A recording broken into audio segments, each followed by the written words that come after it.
Emilia tiene 30 años, una carrera universitaria, un excelente trabajo, pero últimamente ha estado experimentando profundas dudas acerca de sí misma y del propósito de su vida. Y esas dudas le han llevado a preguntarse: ¿quién soy?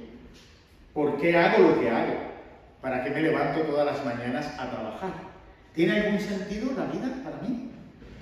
Y cada noche, cuando Emilia regresa a su apartamento, la invade una sensación de tristeza y un gran vacío que ella no puede explicar. Y es que Emilia representa toda una generación. Y según los estudios recientes, más del 60% de los jóvenes entre 18 y 35 años están reportando sentimientos de ansiedad, especialmente por el propósito de su vida.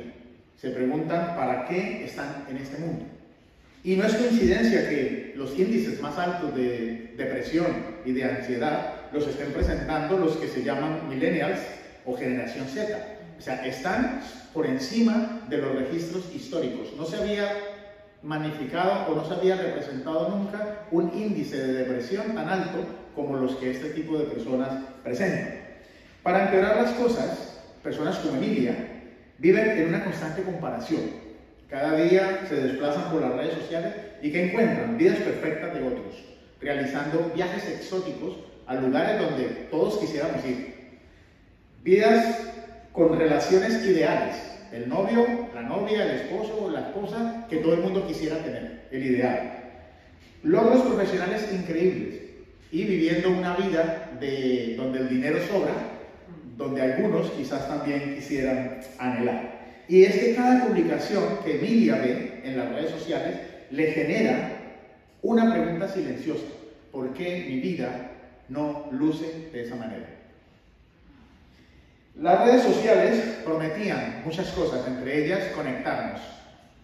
Pero la verdad es que las redes sociales han creado la generación más ansiosa y menos satisfecha de toda la historia. Nosotros la semana pasada vimos que cada creyente necesita ser transformado y dejar cosas para poder demostrar el carácter de Cristo a otras personas y poder amarlos en la manera que nuestros hermanos necesitan ser amados y que nuestros hermanos nos amen. Y también vimos que Dios nos pone dentro de la estructura preciosa llamada iglesia, nos pone como piedras vivas para que todos juntos, ¿sí?, formemos esa edificación del cuerpo de Cristo. Y hoy Pedro nos va a seguir hablando en el capítulo 2, versículos 9 y 10, de cómo el Evangelio tiene poder para transformar dos cosas: para transformar la manera en la que nosotros nos percibimos y para cambiar el mensaje que nosotros estamos proclamando. Acompáñenme en su Biblia, Primera de Pedro, capítulo 2, versículos 9 y 10. Pero vosotros sois linaje escogido, real sacerdocio, nación santa, pueblo adquirido para posesión de Dios, a fin de que anunciéis las virtudes de aquel que os llamó de las tinieblas a su luz admirable. Pues vosotros en otro tiempo no erais pueblo, pero ahora sois pueblo de Dios. No habíais recibido misericordia, pero ahora habéis recibido misericordia. El Evangelio cambia el concepto que debemos tener de nosotros mismos. En la primera parte del versículo 9, Pedro utiliza 4 expresiones para definir la identidad que como cristianos nosotros debemos mostrar o debemos exteriorizar. Y hace eco a las descripciones que el pueblo de Israel tenía. Recordemos que el pueblo de Israel estaba pasando por una situación difícil y Pedro sabía que era necesario animar a las personas porque estaban siendo perseguidos y estaban siendo rechazados por causa de la fe. Entonces Pedro, para animarlos, les está afirmando que Dios les ha dado una nueva vida, que no importa lo que las demás personas digan de ellos, porque su identidad está en lo que Dios dice de ellos. Y ellos dicen, Pedro dice, somos linaje escogido. Y esta expresión hace referencia a la gracia de Dios, porque Dios no escogió al pueblo de Israel por lo buenos que ellos eran. Dios no nos escogió a nosotros por nuestros méritos, sino que Dios nos ha escogido por el amor que Él nos ha demostrado, por el amor que nos tiene. Nosotros estábamos en un estado de ruina sin precedentes. Y si nosotros entendiéramos eso, viviríamos continuamente dándole gracias a Dios por habernos demostrado esa gracia inmerecida y habernos visto con misericordia, por habernos hecho linaje escogido para salvación. ¿Eso qué significa para nosotros? Que hemos sido libertados del pecado, de las inseguridades, de los temores. Hemos sido libertados para amar y ser amados por los hermanos y poder disfrutar de todo lo que Dios tiene para nuestras vidas. Lo segundo que dice Pedro es que somos real sacerdocio. Y aquí Pedro está otra vez haciendo eco del Antiguo Testamento en Éxodo 19, cuando Dios le dice al pueblo: vosotros me seréis un reino de sacerdotes. Pero esta palabra, que en principio iba dirigida al pueblo de Israel, ¿sí?, ahora Dios la está redirigiendo hacia todos aquellos que han creído en Jesucristo. En Israel, a partir del comienzo de la monarquía, no era compatible que un rey fuera sacerdote o que un sacerdote fuera rey. No era permitido en esa época. Pero cuando Cristo viene, Cristo rompe con esos esquemas, con esos moldes, y Cristo se convierte en rey y sacerdote, pudiendo unir esos dos oficios en una sola persona. Y esto no es nuevo, porque esto ya lo había profetizado Zacarías anteriormente. Nosotros ya hemos visto que los que estamos en Cristo participamos de las características de Él. Pero ¿qué significa estar en Cristo? Estar en Cristo significa que cuando Dios nos mira, no ve nuestros defectos, no ve nuestras imperfecciones, sino que ve lo que hay de Cristo en nosotros, ve la perfección de su Hijo que está siendo formada en cada uno de nosotros. Y como estamos unidos a Cristo, entonces si Cristo es Rey, nosotros hacemos parte de la realeza. Y si Cristo es sacerdote, nosotros somos un real sacerdocio. Por lo tanto, tenemos acceso directo al Padre. Lo tercero que Pedro dice es que somos una nación santa. También viene de Éxodo 19, versículo 6. Dios le dijo al pueblo: vosotros me seréis una nación santa. Nosotros vimos en el capítulo 1 que los creyentes, los que estamos unidos a Cristo, hemos sido separados, hemos sido apartados para vivir una vida que agrade a Dios, para vivir en santidad, para ser santos en toda la manera de vivir. Que todas las cosas que nosotros hagamos, las hagamos para glorificar a Dios. Lo hermoso de todo esto es que nosotros, la familia de Dios, aunque venimos de diferentes pueblos, razas, lenguas, nosotros hemos sido hechos un solo pueblo, una sola nación. Y aunque naturalmente las naciones tienen fronteras físicas que las separan, a nosotros, el pueblo de Dios, la nación de Dios, tenemos una frontera espiritual. A nosotros nos separa de otras personas nuestra vida en el Espíritu, nuestro testimonio y nuestro celo por la extensión del reino de Dios. Esa es la forma en la que nosotros debemos de ser vistos por las personas. Las otras personas deben ver que nosotros vivimos una vida diferente a la de ellos, que vivimos una vida en santidad, que reflejamos el carácter de Cristo y que tenemos celo, que nuestra prioridad es que el reino de Dios sea extendido aquí en la tierra. Y por último dice Pedro que somos pueblo adquirido para posesión de Dios.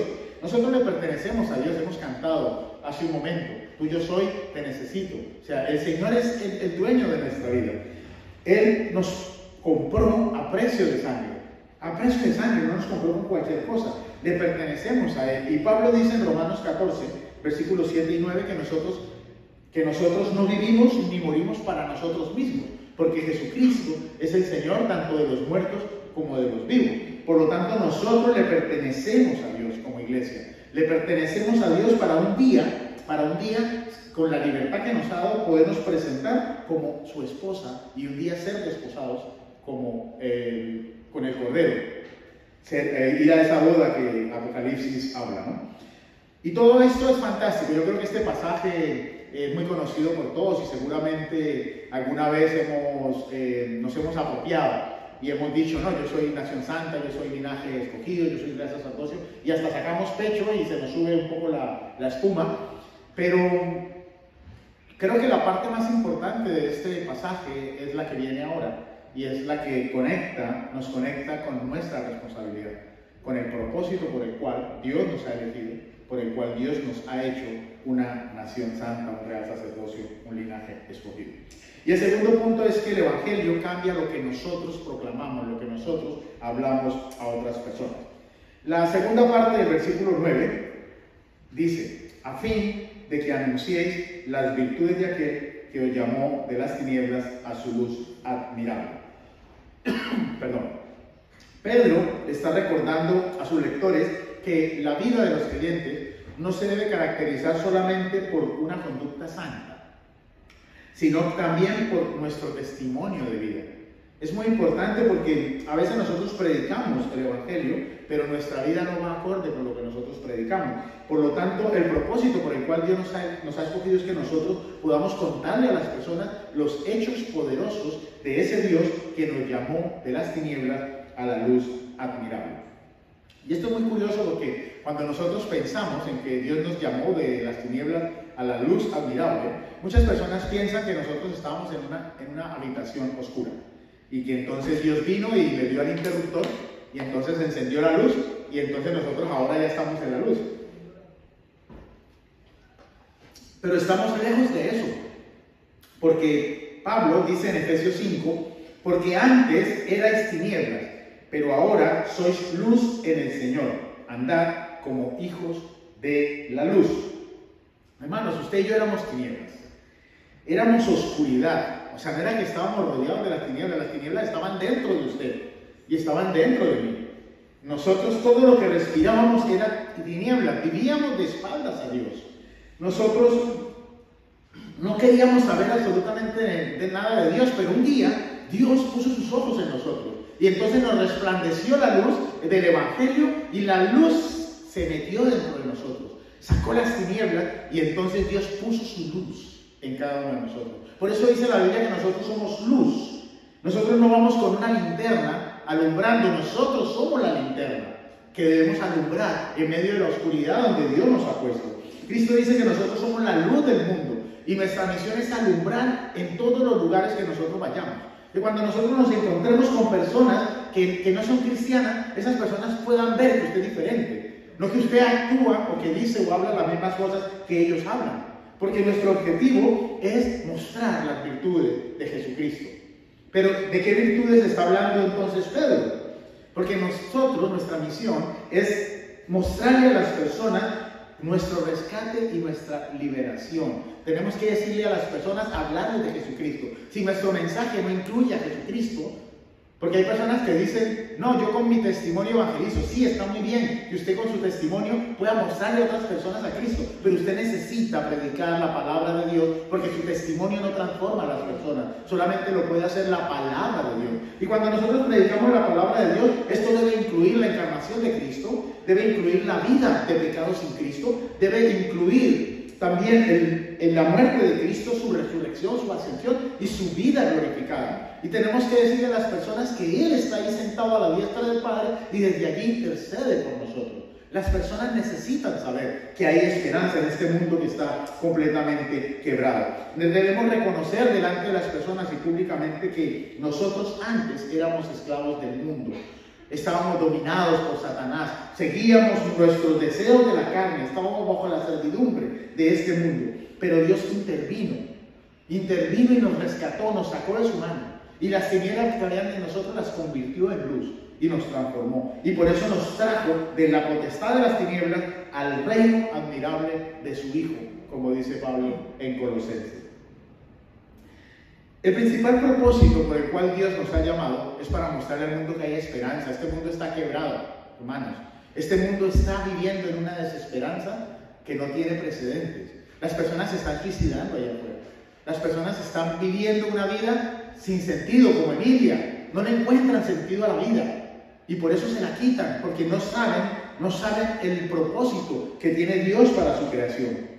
Nosotros no podemos convencer a las personas, es un trabajo del Espíritu Santo, pero tenemos que lanzar la palabra de Dios. Las personas tienen que escuchar la palabra de Dios, porque entonces, ¿cómo se van a convencer si nadie les predica? ¿Cómo van a escuchar esa palabra si nadie les predica? Necesitamos hablar de la palabra. Nosotros no sabemos quién es salvo, no podemos condenar a nadie. Tenemos que predicarle a todo el mundo, Dios sabrá. Pero nosotros debemos cumplir con esa gran responsabilidad que Cristo nos ha dado. No solamente predicando la palabra, sino también reflejando el carácter de Cristo en todas las cosas que nosotros hacemos. Y cuando la Biblia dice todas, a mí me encanta porque no excluye ninguna. Ninguna. En nuestro trabajo, en nuestra casa, en el estudio, en los vecinos, en la calle, conduciendo, en el bus, en el tren, donde vayamos. El carácter de Cristo debe ser lo que a nosotros nos precede. Hay una cosa que las personas no entienden, y es que la misión y la identidad no son dos cosas separadas. Cuando nosotros hablamos de identidad y de misión, debemos pensar en cosas que van unidas. Nuestra identidad debe definir lo que nosotros estamos hablando a las demás personas. Permítame ilustrarlo de la siguiente manera. Si usted es médico, naturalmente, ¿usted de qué va a hablar? De medicina, de enfermedades, hablar de eso. Si usted es un fanático del fútbol, ¿usted de qué va a hablar? Va a hablar de fútbol. Hablar de Messi, Ronaldo y de todos los equipos estos que ahora mismo hay. Y si usted es una madre, ¿de qué va a hablar? ¿De qué hablan las madres? De lo lindos que son sus hijos, de lo buenos que son sus hijos. Las madres y los padres también hablamos de nuestros hijos, porque es lo que nosotros tenemos y lo que atesoramos.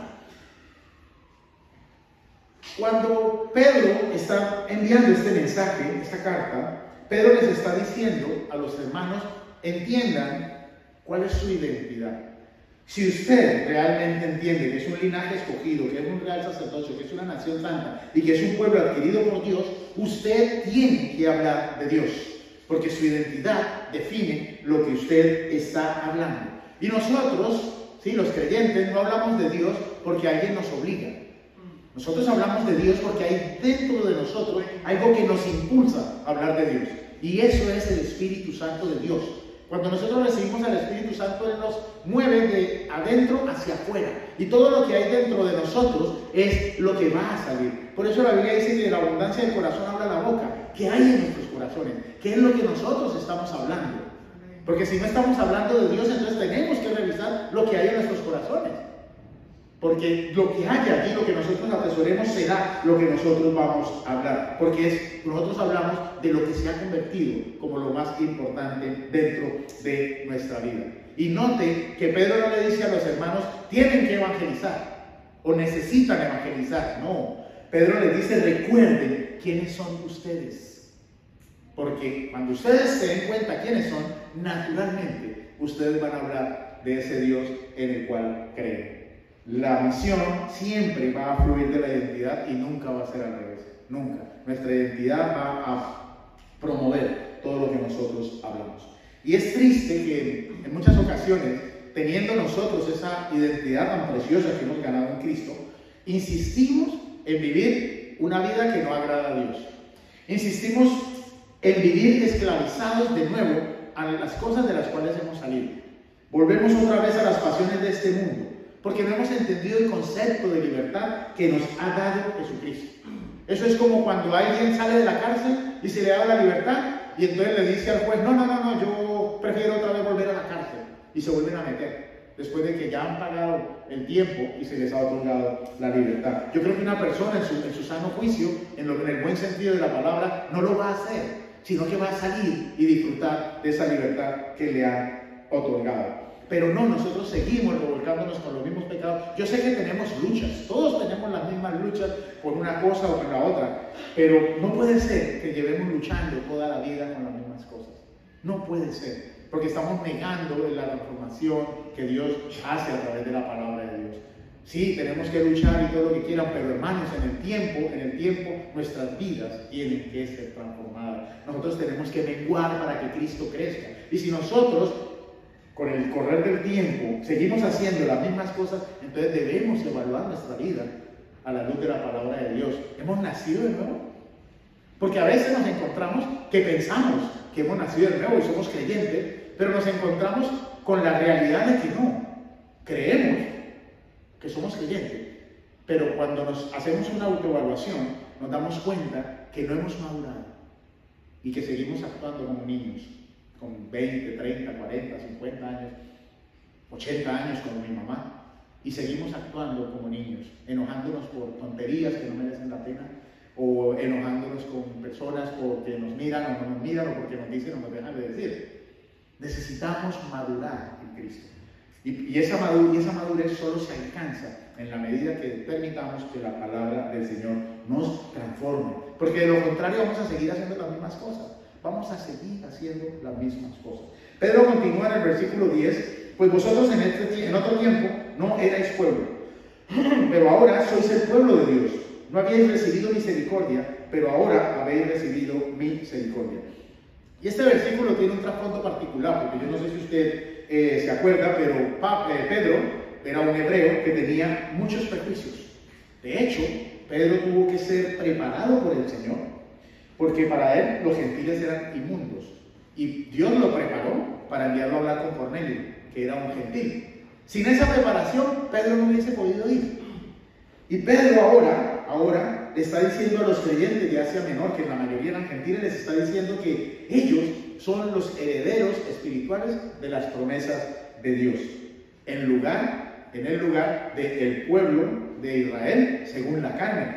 Hermanos, esto es revolucionario, porque Pedro le está pidiendo a sus lectores que abran los ojos. Ustedes tienen una identidad en Cristo. No importa lo que ellos digan, no importa si lo rechazan, no importa. Usted tiene una identidad en Cristo y su identidad no depende de las otras personas, su identidad no depende de las cosas que usted logra, su identidad depende de lo que Dios dice de usted. Y Dios dice que usted es nación santa, real sacerdocio, linaje escogido.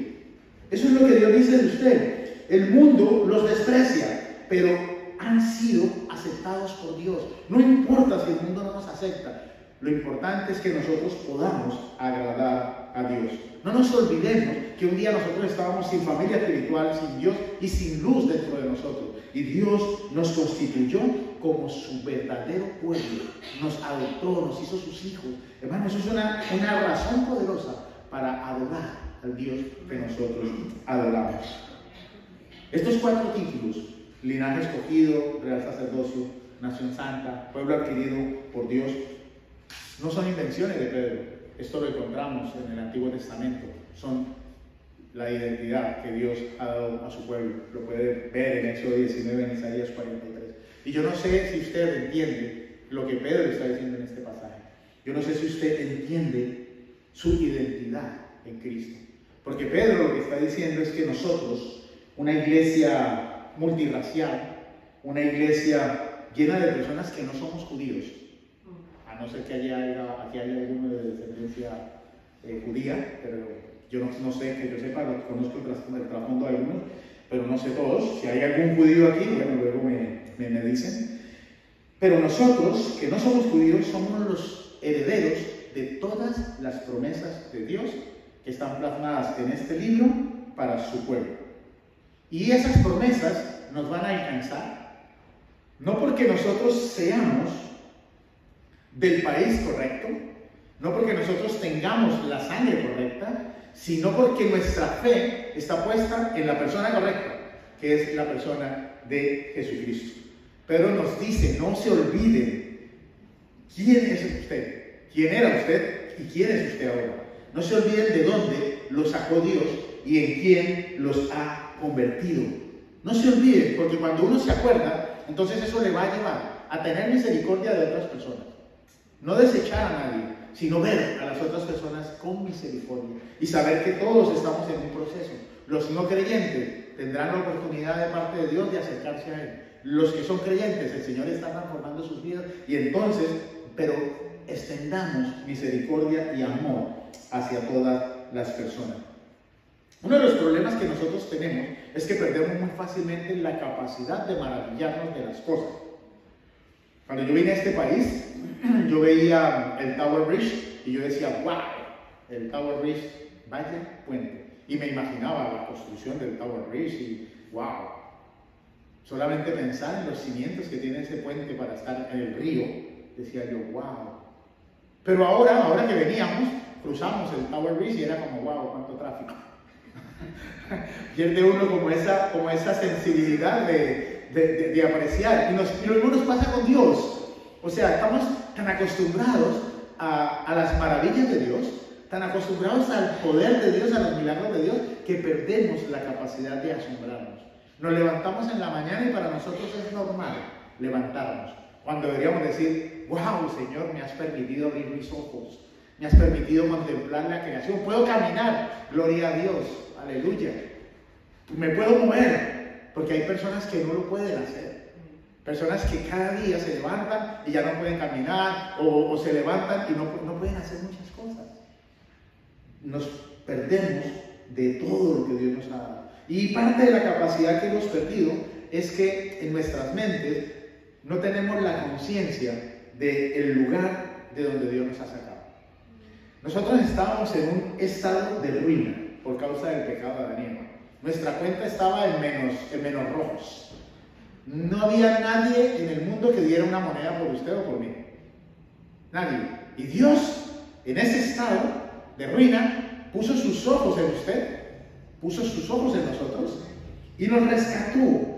Y no solo que nos rescató, sino que dijo, voy a pagar el precio, lo más precioso que tengo yo, que es la vida de mi hijo, para salvarlo a usted. Donde nadie da nada por usted, para mí usted tiene un valor incalculable. No sabemos apreciar la libertad que hemos ganado en Cristo. Dios nos eligió para que fuéramos libres del pecado, libres del temor, libres de las inseguridades. Nos rescató para que como iglesia nosotros podamos mostrarle a las personas las maravillas de Dios. Nos rescató para que nosotros amemos a nuestros hermanos y que nuestros hermanos nos amen a nosotros. Y que todos juntos podamos disfrutar de las bendiciones de Dios.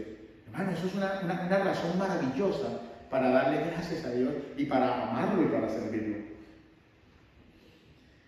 Para concluir, ¿cómo debemos cambiar nuestra vida a la luz de este sermón?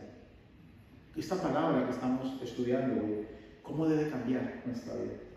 Y para eso, permítame regresar al caso de Emilia, nuestro personaje ficticio de la introducción.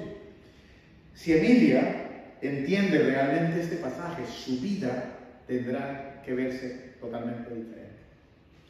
Ya no se va a levantar cada mañana preguntándose, ¿tengo algún valor? Sino que se va a levantar sabiendo que es muy valiosa. Es muy valiosa porque es propiedad, una propiedad hermosa del Rey del Universo. Emilia ya no va a buscar la validación ni en las personas ni en las redes sociales. Ya no va a estar pendiente de los likes que le han dado a las fotos, sino que se va a levantar sabiendo de que su mayor aprobación la ha obtenido del Dios Todopoderoso. Ya no va a temer al fracaso profesional, porque entiende que su identidad y su valor no depende de lo que hace, no depende de su rendimiento, no depende de las cosas que tiene, sino que su valor depende de lo que Dios dice de ella. Dios dice de nosotros que nosotros somos sus hijos y dice que valemos más que los lirios del campo y que las aves del cielo. Y Él viste a los lirios del campo, dice que ni aún Salomón se vistió tan precioso y dice que aún tiene cuidado de las aves del cielo porque las alimenta. ¿Cuánto más cuidado no va a tener de nosotros que somos sus hijos? El valor que nosotros tenemos para Dios es un valor incalculable y a veces nosotros no valoramos. Emilia ya no vivirá para impresionar a otros, ya no va a estar preocupada por lo que las demás personas digan, ya no va a estar preocupada por encajar en un grupo de personas o en otro grupo de personas. Su única preocupación va a ser agradar a Dios y vivir una vida que pueda reflejar a Jesucristo, anunciándole a las personas las virtudes de aquel que la sacó de las tinieblas a la luz admirable. Y yo le aseguro que, al igual que Emilia, si nosotros entendemos nuestra posición en Cristo y vivimos nuestra vida en función de lo que Dios nos ha dado, de lo que Dios dice de nosotros, las personas que están a nuestro alrededor van a empezar a preguntarse, wow, ¿qué tiene Miguel? ¿Qué tiene Adrián? ¿Qué tiene Cecilia? ¿Qué tiene Blanquita de diferente? ¿Qué tiene que yo no tengo? ¿Cómo puedo tener yo lo que ellos tienen? ¿De dónde sacan esa paz y esa confianza y esa alegría a pesar de la situación tan difícil que tienen? Yo en su lugar estaría pensando en quitarme la vida. Yo en su lugar estaría agobiado, angustiado y estaría en depresión. Pero mírame, gozoso, alegre, cantando alabanza. No sé cómo hace. Y ahí nosotros vamos a tener la oportunidad de oro para hablarles de ese Dios maravilloso, de ese Dios poderoso que nos sacó de las tinieblas a la luz admirable. Le vamos a poder hablar de Jesucristo, diciéndoles que la persona de Jesucristo tiene el poder para transformar sus vidas en la misma manera que ha transformado la nuestra. Que la palabra de Dios tiene el poder para darnos gozo, porque nosotros creemos y confiamos en todas las promesas que Dios ha hecho a su pueblo. Para terminar, y espero que podamos reflexionar a lo largo de la semana, ¿cómo estás viviendo tu vida? ¿Cómo estás viviendo tu vida? ¿La vives en función de la realidad eterna que Dios te ha dado? ¿O la estás viviendo en función de esa mentira temporal que el mundo y sus deseos te quieren vender? Esto es muy importante, hermanos, porque en la forma en que nosotros percibamos nuestra vida va a condicionar la forma en la que nosotros vamos a vivir. Si usted es un hijo de Dios, si usted es real sacerdocio, nación santa, pueblo adquirido, usted va a vivir su vida en función de esa identidad. Y entonces todo lo que usted haga lo va a hacer para glorificar a Dios. Pero si usted piensa que no es nada de eso, sino que usted cree lo que las demás hacen, entonces su vida va a estar condicionada en lo que el mundo y las personas quieran de usted. Y usted va a vivir una vida que no le pertenece, agradando a las personas, sin importar si eso le puede llevar a usted a la perdición. Vamos a orar.